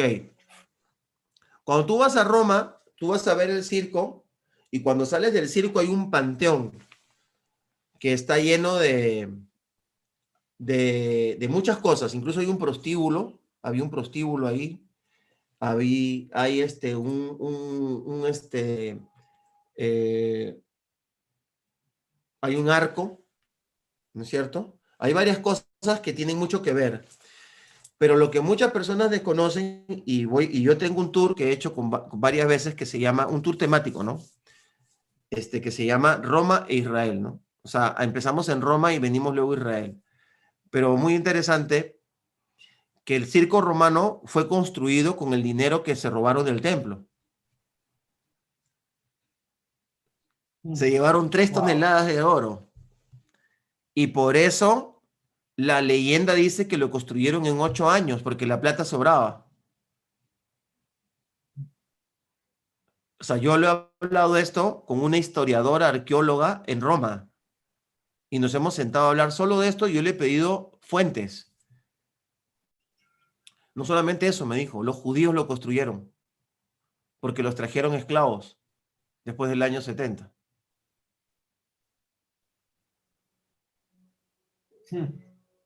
Ah, entonces, hermano, tú cuando ves esa construcción, tú simplemente dices, es imposible que esto lo hayan construido hace 2000 años, no tiene sentido. Es una construcción increíble. Muy bien, lo construyeron los judíos con la plata del templo, ¿ok? ¿Y a quiénes mataban en el circo? A los judíos cristianos. O sea, vamos a ver, no existía la palabra cristiano en ese tiempo, solamente en una zona, no era, o sea, no era que venían los romanos y decían, oye, ahí están los cristianos tal como lo escuchamos hoy día.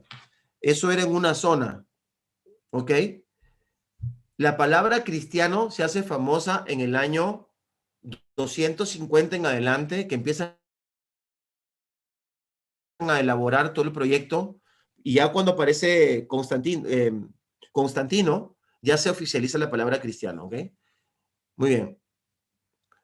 Pero a esa gente que la están matando ahí, ¿cómo te puedo decir? No eran cristianos como el concepto que tenemos ahora. Estamos hablando de judíos que creían en el Mesías Yeshua. Y un judío no se hacía llamar cristiano. ¿Me explico? No se hacía llamar cristiano. Totalmente. ¿Ok? Eso es algo que, pues, ya estoy un poco cansado. Pero sí hay que explicarlo bien detalladamente, ¿no? Bien bonito para entenderlo. A esa gente se la comían los leones y esa gente vivió lo que ahorita estamos leyendo en el Nuevo Testamento, porque ya en el año 70, en adelante que los empiezan a matar, ya habían otros evangelios, obviamente, en el año 70, eso ya lo sabemos, pero de estos evangelios que tenemos en la Biblia ya corrían, ¿no? No se había compilado la Biblia todavía, ¿ok? Y ya en los años 80 se escribe el Apocalipsis, ¿no? O sea, o por lo menos se sabe que ya a partir del año 80 ya estaban. O sea, que prácticamente, si en el 70, en el 73 se llevan el oro y demora 8 años en construirlo, en el año 81 estaba ¿cómo se dice? Inaugurando el circo romano. Y tú sabes que el primer circo romano tenía una piscina gigante en el centro y hacían peleas de barcos. Y tenían una plataforma que ponían encima, es una cosa impresionante, una plataforma encima para lo de los leones. Entonces la gente necesitaba rendir culto a sus dioses matando a los que creían en el único Dios.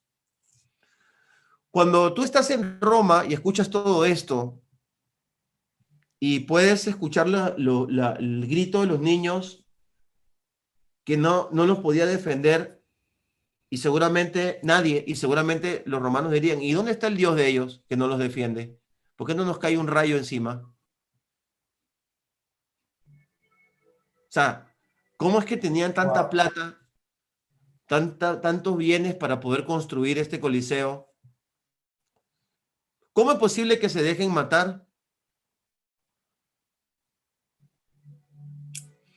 Entonces, hay que estar dispuesto a morir por el evangelio. Cuando tú ves este ejemplo, esta historia, este suplicio, esta gran tribulación que vivió esta gente, te vas a dar cuenta que y empiezas a investigar la historia y vas a ver que se ha repetido varias veces, que se ha matado a la gente por creer en el Elohim de la Torá, por creer en el Elohim de la Biblia, ¿no? Entonces, no me extraña, por eso es que yo he tratado de explicarlo y lo podemos estudiar otro día, bueno, no sé qué, cuándo, pero podemos hacer específicamente estudiar eso con los pasajes bíblicos y todo. No me extraña que tengamos que sufrir por causa del Señor. No es deshonroso, no es, no es, no es, no es derrota. Probablemente esa sea nuestra victoria, ¿no? ¿Qué vamos a hacer cuando realmente no hay que comer para la gente y nosotros tengamos algo? Tenemos que compartirlo, tenemos que salir y seguir llevando el mensaje. Entonces, bajo el ejemplo de esta gente, el ejemplo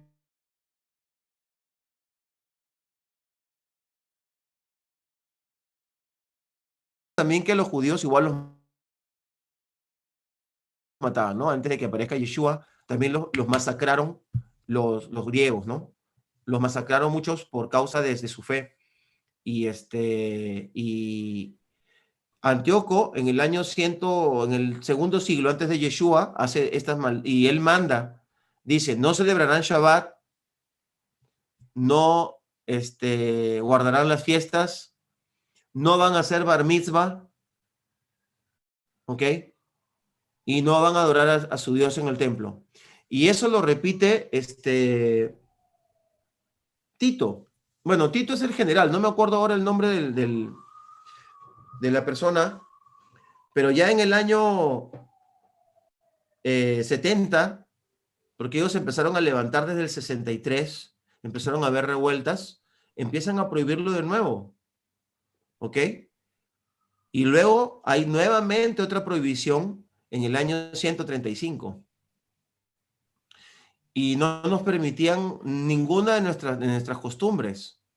O sea, no solamente era para los, entre comillas, cristianos, no solamente era contra Yeshua, siempre fue también contra el pueblo de Israel. Y yo creo que el Elohim de Israel y la palabra del Señor nos une completamente a los judíos, nos une completa, somos un solo pueblo, tenemos que caminar juntos, ¿ok? La persona que escribió la teología de las dispensaciones, ¿no? Darwin se llama, ¿no? En inglés. Y luego Scofield fortalece la teología. Tendría que haber pensado de que en realidad somos una sola familia, como lo dice Efesios capítulo 2. Y tendría que haber pensado de que todo lo malo que pasa en el mundo no es para los judíos solamente, sino es para todo aquel que confiesa al Señor como su Salvador y aquel que cree en Él.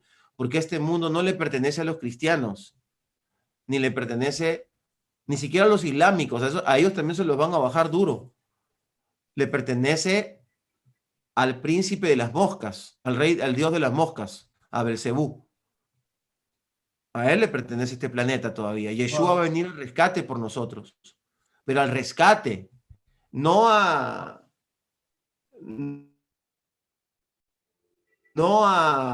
sacarnos antes. Y si saca antes, va a sacar a muy poquita gente, ¿ah?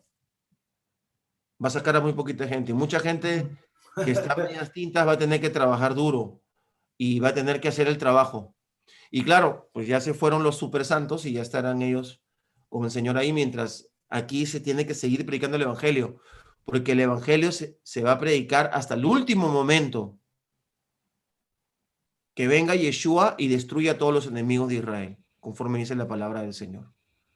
¿No? Muy bien, entonces, amado, pues digo, todo este día y seguramente, claro que vamos con el favor de Dios a volver a conversar. Por aquí el pastor Montilla dice, sería bueno, pastor Jefferson y pastor Benjamín Kreposman, que hicieran un tercer conversatorio referente al arrebatamiento y a la segunda venida del Mesías. Otro dice por aquí, un tercer conversatorio referente a la sobrenaturalidad de Jesús. Me imagino que los milagros los milagros de Jesús. Y claro que sí, bueno, todo eso lo vamos a hablar fuera de cámara, Benjamín, a ver la posibilidad de que hagamos. Tú sabes que yo tengo un programa de televisión que se llama Tu conexión con la cosmovisión, y el lema es donde lo sobrenatural es natural. Y yo creo que estos temas contigo son sobrenaturales. Y sería bueno en el próximo conversatorio ya grabar para que más personas puedan oír esto. Y aclaro, desde el principio, el doctor, maestro y pastor Benjamín y mi persona hemos aclarado, este es un conversatorio, o sea, es una perspectiva. No estamos diciendo que sea la verdad absoluta. Nadie tiene la verdad absoluta. Tenemos que respetar también eso, de que no queremos imponer que esto sea así para que nadie después se hiera y termine escribiendo cosas que después tenga que arrepentirse y pedir perdón por eso. Entonces hay que tener claro eso. Benjamín, no sé qué me dice, si hay posibilidad de otro conversatorio. Una cosa muy importante, para mí Yeshua es Elohim, o sea, él es el non plus ultra de la manifestación tangible del Elohim incognoscible, ¿no? El En Sof, el infinito, Elohim. El Abba, él se manifestó a través de Yeshua plenipotenciariamente. Entonces, es más, la palabra sobrenatural le queda chica a Yeshua. Así que no hay problema, hay mucho para hablar de eso. Interesante. Y podemos hablar de eso, y también lo otro del arrebatamiento, y eso ya lo hacemos con pasajes bíblicos. Y puede haber un cuarto donde invitamos a alguien que hable lo contrario, y podemos dialogar y podemos exponer.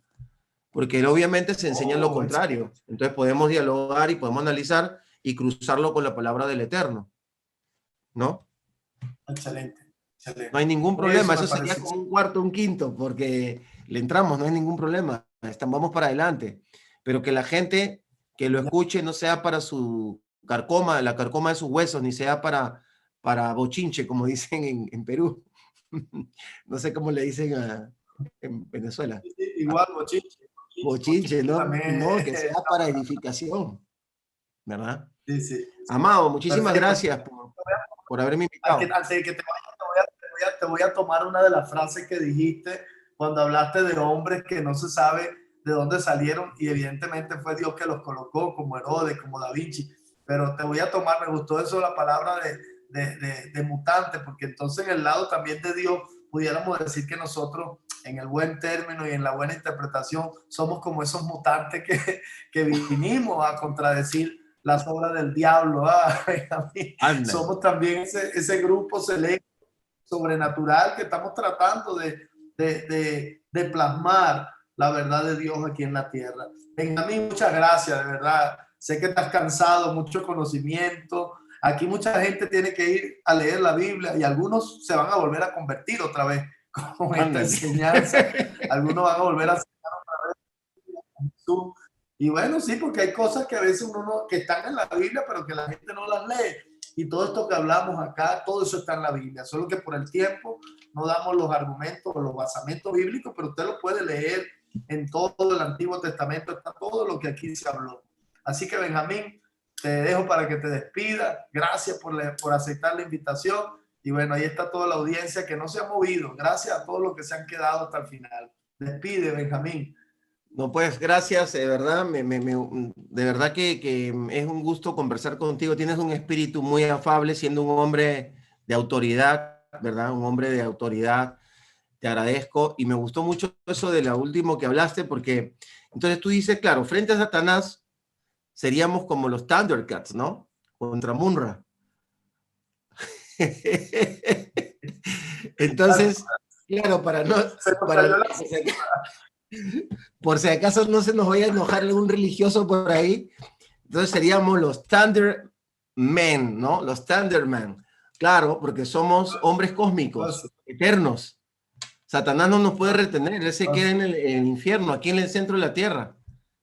Él no tiene salida, pero nosotros nos vamos hacia el infinito con el eterno, y creo que está muy bonito eso. Yo creo que puedo generar una prédica con eso, los Thundermen, o sea, los hombres cósmicos. Quedaría bien. Voy a hacer una prédica. Yo me imagino que... ¿Sabes que yo lo llevo? ¿Cómo? Yo lo llevo de otra manera. Yo lo llevo de otra manera. Nosotros somos como los Terminator. venimos del futuro Ándale. a alertar al hijo de Connor para decirle que el Terminator malo que lo persigue, en el futuro él termina matándolo. Si lo llevamos a lo espiritual, nosotros venimos del corazón de Dios a decirle Amén. a la humanidad que el diablo que los está acechando ahora, en el futuro, Dios termina derrotándolo, ya está derrotado. Entonces, quedaría bueno eso de los Thundercats, los hombres cósmicos, somos nosotros. Oye, yo te voy a invitar entonces a mi canal para que me cuentes eso de los Terminator, me interesa. Te voy a entrevistar para que me cuentes eso que te ha pasado del Eterno. Suena súper bien. Excelente. Sí, sí, sí. Qué bueno, qué bueno. Genial. Bueno, pues, Shalom Te Ubrajá. bendigo, Shalom. Gracias. Peticiones a todos. Nos vemos pronto. Shalom. Gracias. Bendiciones. Shalom. Bendiciones.